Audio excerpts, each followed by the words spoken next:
नमस्कार, बेबस विपक्ष देख रहे हैं आप और मैं हूं आपके साथ शिवानी रतूड़ी। बिहार की सियासत में इस वक्त 3 बड़े मुद्दों ने माहौल को पूरी तरह गरमा दिया है। एक तरफ नीतीश सरकार की मुख्यमंत्री महिला रोजगार योजना के तहत 25 लाख महिलाओं के खातों में 10-10 हजार रुपए डीबीटी के जरिए ट्रांसफर कर महिला सशक्तिकरण का बड़ा संदेश दिया जा रहा है, तो दूसरी तरफ तेजस्वी यादव और उनका दल लगातार सवालों के घेरे में है। दिल्ली की राउज एवेन्यू कोर्ट में लैंड फॉर जॉब मामले को लेकर लालू प्रसाद यादव और राबड़ी देवी पर आरोप तय होने की प्रक्रिया ने सियासी हलचल बढ़ा दी है। वहीं सदन में रामविलास पासवान को लेकर हुई टिप्पणी पर छिड़ा विवाद थमने का नाम नहीं ले रहा। इसीलिए हर तरफ से विपक्ष की बेचैनी बढ़ चुकी है। क्या कुछ हुआ है उस पर बात करेंगे, लेकिन उससे पहले एक नजर डालते हैं बिहार की टॉप हेडलाइंस पर। लैंड फॉर जॉब मामला, कोर्ट में पेश हुए लालू राबड़ी, आरोप स्वीकारने से किया इनकार।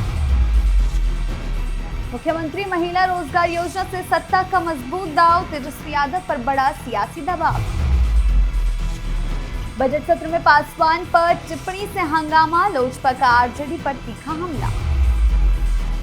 खबरों में सबसे पहले बात करते हैं दिल्ली की राउज एवेन्यू कोर्ट में लैंड फॉर जॉब घोटाला मामले में लालू यादव और राबड़ी देवी पेश हुए। कोर्ट ने इस दौरान लालू परिवार पर लगे सभी आरोपों की जानकारी दी, जिसे परिवार ने स्वीकार करने से इनकार कर दिया।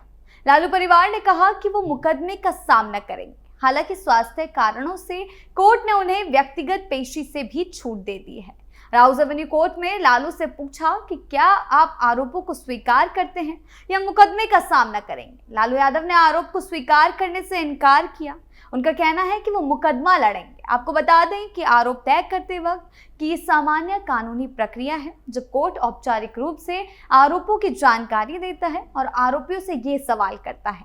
राउज एवेन्यू कोर्ट ने लालू प्रसाद यादव और राबड़ी देवी को फिजिकल पेशी से छूट दी है। जब तक कि फिजिकल पेशी का कोई ऑर्डर ना हो, मीसा भारती ने कहा कि कोर्ट ने उनकी उम्र और सेहत को देखते हुए उन्हें वीडियो कॉन्फ्रेंसिंग के जरिए पेश होने को कहा है।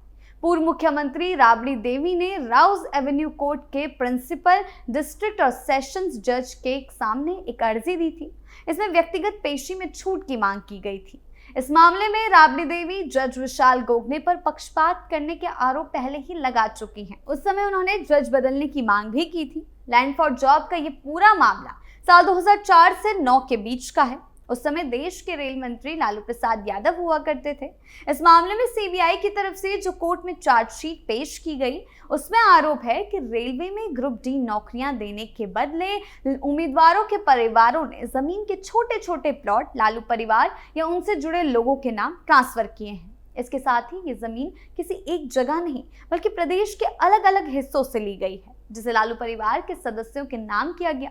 ये केस लालू परिवार की मुश्किलें कम नहीं होने दे रहा, जिससे इतना साफ है कि लालू परिवार की राजनीतिक और कानूनी मुश्किलें पिछले कुछ सालों से लगातार चर्चा में रही है। अलग अलग मामलों में जांच एजेंसियों की कार्रवाई और अदालतों में चल रही सुनवाई के कारण परिवार अक्सर सुर्खियों में बना रहता है। इन परिस्थितियों का सबसे ज्यादा असर तेजस्वी यादव पर पड़ता है, क्योंकि वो अब आरजेडी का सबसे बड़ा चेहरा बन चुके हैं। पक्ष सबसे पहले उन्हीं से जवाब मांगता है। इससे उनकी राजनीतिक छवि और कामकाज पर सीधा दबाव बनता है, जिससे वो हमेशा सवालों के घेरे में आ जाते हैं। बात करते हैं अगली खबर की। बिहार में विपक्ष की बोलती एक बार फिर बंद हो गई है। मुख्यमंत्री महिला रोजगार योजना के तहत जहां विपक्ष सरकार को घेरने की कोशिश कर रहा था कि चुनाव में वोट्स खरीदे गए हैं, उनका वो दाव पूरी तरह से बैकफुट पर आ गया है। लगातार इस योजना के तहत प्रशासन अब महिलाओं को सशक्त करने की दिशा में कदम उठा रहा है और उसी का अंजाम है कि मुख्यमंत्री नीतीश कुमार ने 25 लाख महिलाओं के खाते में 2,500 करोड़ रुपए की राशि ट्रांसफर की। मुख्यमंत्री महिला रोजगार योजना के तहत चुने गई महिलाओं को 10-10 हजार रुपए की सहायता राशि डीबीटी के माध्यम से सीधे बैंक खातों में भेजी गई। 25 लाख महिलाओं के खाते में 2500 करोड़ रुपए।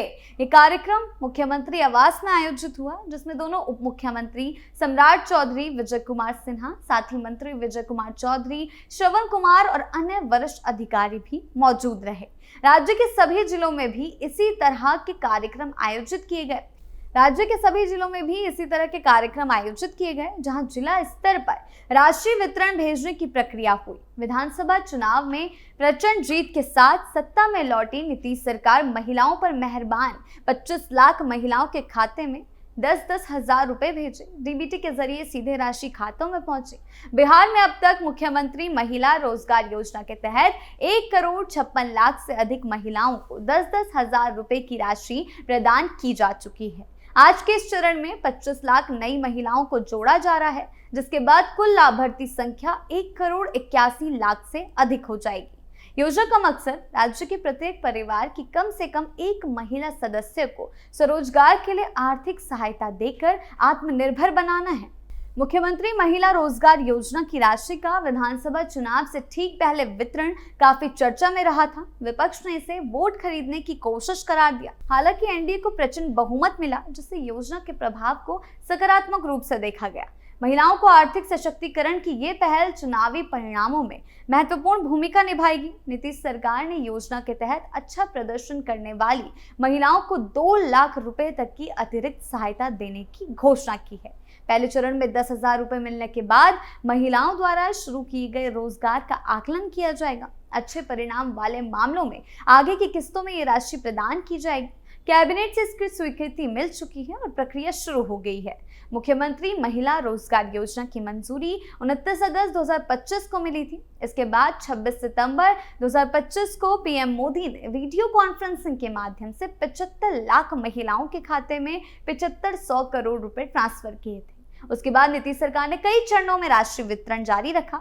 योजना ग्रामीण विकास विभाग और जीविका के माध्यम से संचालित हो रही है। ये योजना बिहार की महिलाओं को स्वरोजगार और आर्थिक स्वतंत्रता प्रदान करने की दिशा में एक बड़ा कदम है। मुख्यमंत्री नीतीश कुमार का मानना है कि महिलाओं की आर्थिक स्थिति मजबूत होने से परिवार और राज्य दोनों मजबूत होंगे। डीबीटी प्रणाली से पारदर्शिता सुनिश्चित की जा रही है और लाभार्थी सीधा राशि प्राप्त कर अपना छोटा व्यवसाय या आजीविका गतिविधि शुरू कर सकती हैं। पटना में मुख्य कार्यक्रम के साथ साथ सभी 38 जिलों में जिला पदाधिकारियों की अध्यक्षता में कार्यक्रम आयोजित हो रहे हैं। भविष्य में योजना के तहत और अधिक महिलाओं को जोड़ने, उनके रोजगार की प्रगति पर नजर रखने की व्यवस्था की जाएगी, ताकि ये सशक्तिकरण अभियान लंबे समय तक प्रभावी रहे। यानी कि एक तरफ मुख्यमंत्री अपने चुनाव के दौरान किए गए वादों से महिलाओं को साधे रख रहे हैं, वहीं दूसरी तरफ ये विपक्ष की टेंशन बढ़ा रहा है, क्योंकि जिस एजेंडे के साथ विपक्ष सरकार को घेरने की कोशिश करता है, उनका वो दाव हमेशा उल्टा पड़ जाता है और मुख्यमंत्री के इस दाव ने एक बार फिर विपक्ष को बैकफुट पर ला दिया है। अभी भी अगर तेजस्वी ने आत्ममंथन शुरू नहीं किया तो आगे चलकर कहीं उनकी राजनीतिक जमीन खिसक न जाए।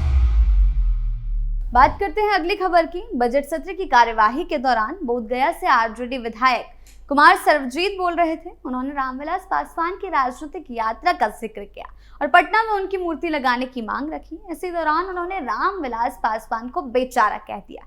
इसको लेकर सत्ता पक्ष के विधायकों, खासकर लोजपा रामविलास के सदस्यों ने तुरंत विरोध शुरू कर दिया। सदन में नारेबाजी हुई। लोजपा विधायकों ने नारे लगाए, आरजेडी की पहचान दलितों का अपमान। पोस्टर लहराए गए जिसमें तेजस्वी यादव पर कई तरह के तंज कसे गए हैं।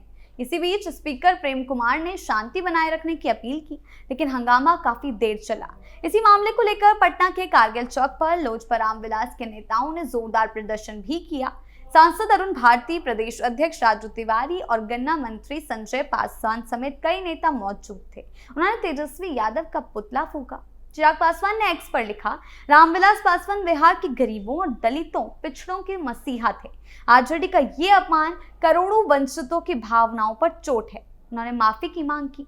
वहीं लोजपा नेताओं ने कहा कि पासवान ने 50 साल तक बेदाग राजनीति की है। उन्हें बेचारा कहना पूरे दलित समाज का अपमान है। सदन में फिर विरोध किया गया सोमवार को। इस मुद्दे पर अब बिहार में सियासत थमने का नाम नहीं ले रही, जिसके बाद से प्रदेश का माहौल गरमाया हुआ है। तेजस्वी बुरी तरह घिर चुके हैं। भाषा को लेकर विपक्ष हमेशा सवालों के घेरे में आ जाता है। कभी मुख्यमंत्री पर टिप्पणी करना, चाहे वो भाई वीरेंद्र करें या तेजस्वी, और कभी इस तरह से दलितों का अपमान। देखना यह होगा कि ये मुद्दा अब उन पर कितना भारी पड़ता है। अगर विपक्ष इसी तरह स्थिति को संभाले बिना चलता रहा तो दबाव और बढ़ता रहेगा और सियासी मुश्किलें खत्म नहीं होंगी। तेजस्वी यादव और उनकी टीम यानी कि उनकी पार्टी को अब रणनीति बदलकर सक्रिय होना होगा, नहीं तो सत्ता पक्ष की बढ़त और मजबूत होती जाएगी और विपक्ष के लिए चुनौती और गंभीर होती जाएगी। अगर तेजस्वी ने अभी भी आत्ममंथन नहीं किया तो आगे चलकर उनकी राजनीतिक राह मुश्किलों से भरने वाली है। तो फिलहाल बेबस विपक्ष में इतना ही। आपकी इस बारे में क्या राय है, हमें कमेंट सेक्शन में जरूर बताएं। धन्यवाद।